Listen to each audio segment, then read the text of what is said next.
The topic is a framework that involves the organization strategy, IT strategy.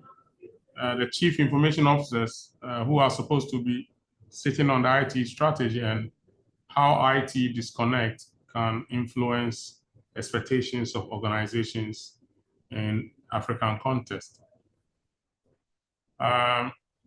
Introduction, background, and the statement of problem. Gardner in 2024 did a study which shows that 18% of CIOs are non-IT, and 80% of these CIOs have broadened their knowledge beyond IT. And in the advent of artificial intelligence and cybersecurity, chief information officers would have to be able to embrace these new technologies that are coming up to be able to ensure that their organizations can have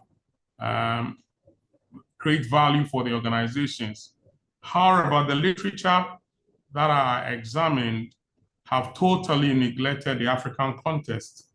And so not a lot of studies have been done in the context of Africa to understand how information technology and strategy and these chief information officers are really creating value for the organizations. So that is why, it necessitated. The problem is that this has not been studied. There is no framework in the context of Africa, and that is what necessitated this study. So the literature that was reviewed were purely in the Western world, because the literature on Africa does not exist.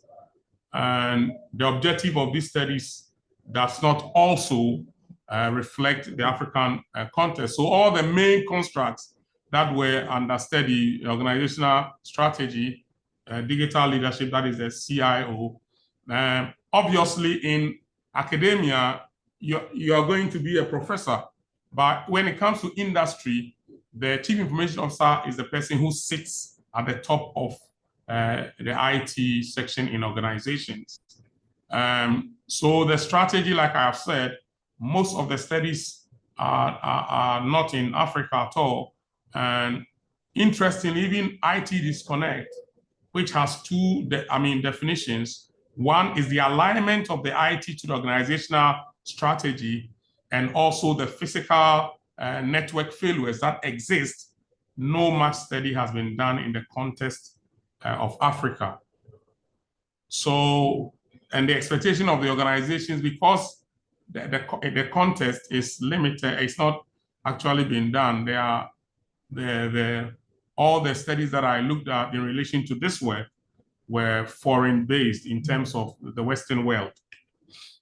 The method, I first had to validate the constructs in this study, the 5 constructs, and I had to engage both IT and non-IT managers. So for the IT managers, I dealt with 16 universities. And interestingly, in the Ghanaian context where this study was done, the IT, the top of the IT, they are not called chief information officers. They are called either IT managers or MIS, managers. And I also had to look at non-IT, 10 people in different case studies. So in ports and harbors, manufacturing, pharmaceutical, and the hospitality industry. And that is where I got people who were not within the IT setup, but they are managers in this approach. So I did a thematic analysis after interviewing these group of people. There are 3 major theories that are underlying this research: the theory of diffusion of innovation and dynamic capability theory, which deals with organizations shifting and the ability to be able to transform it if the shift happens. And the last but not the least is transformational leadership, because I was looking at strategy, I was looking at the chief information officer, whoever that person is, and the organizational strategy. So leadership is key in all these three areas. So it was important that I can look at how leadership is transforming the IT strategy, organizing strategy, and above all, the chief information officers themselves.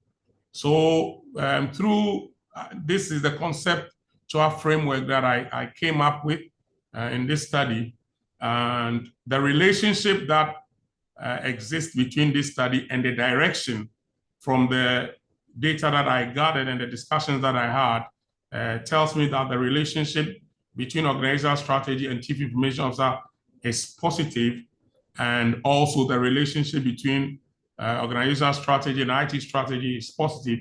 But the theories that underline these two hypotheses, 1 and 2, is the theory of dynamic capabilities.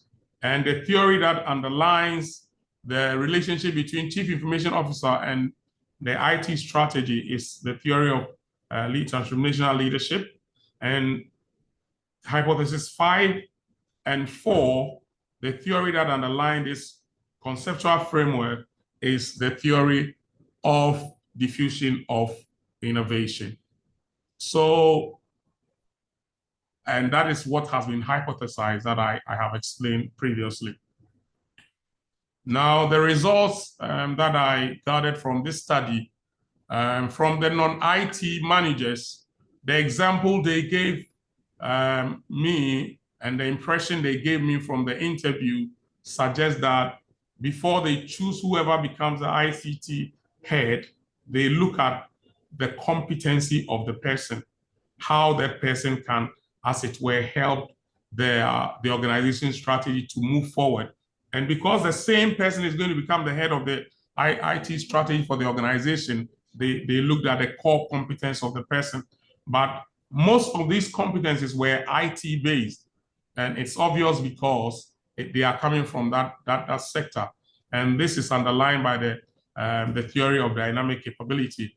And consistent with Zen et al., organization leadership is translated into digital transformation initiatives. And this is also underlined by the theory of dynamic capability.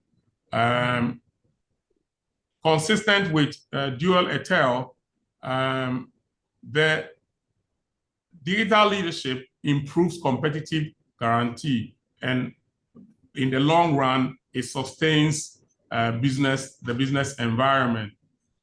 The hypothesis 2, which dealt with the organizational strategy and IT strategy, there was a significant collaboration between the organization's culture, which is within the strategy, and how it influences their IT strategy. And this is consistent with the theory of dynamic capability. And a study done by Enkel et al. In 2016 also suggests that the more the digital transformation comes through processes of organizations, it brings innovation and it improves the resistance to change in organizations. The third theme, which deals with the... Dr. Offei, Dr. Offei, you have 1 minute left. Can we jump to the conclusion, please? Yeah, so the consistency, all the 4 are consistent, they are positive, and there is an IT officers who have to watch the disconnect, which is affecting their study. The implication is that IT managers would have to go beyond the IT. They would have to get skills in finance, in project management, operational and marketing, and also in cybersecurity. And this study is a purely qualitative, and a future study can look at quantitative. I thank you very much for your attention.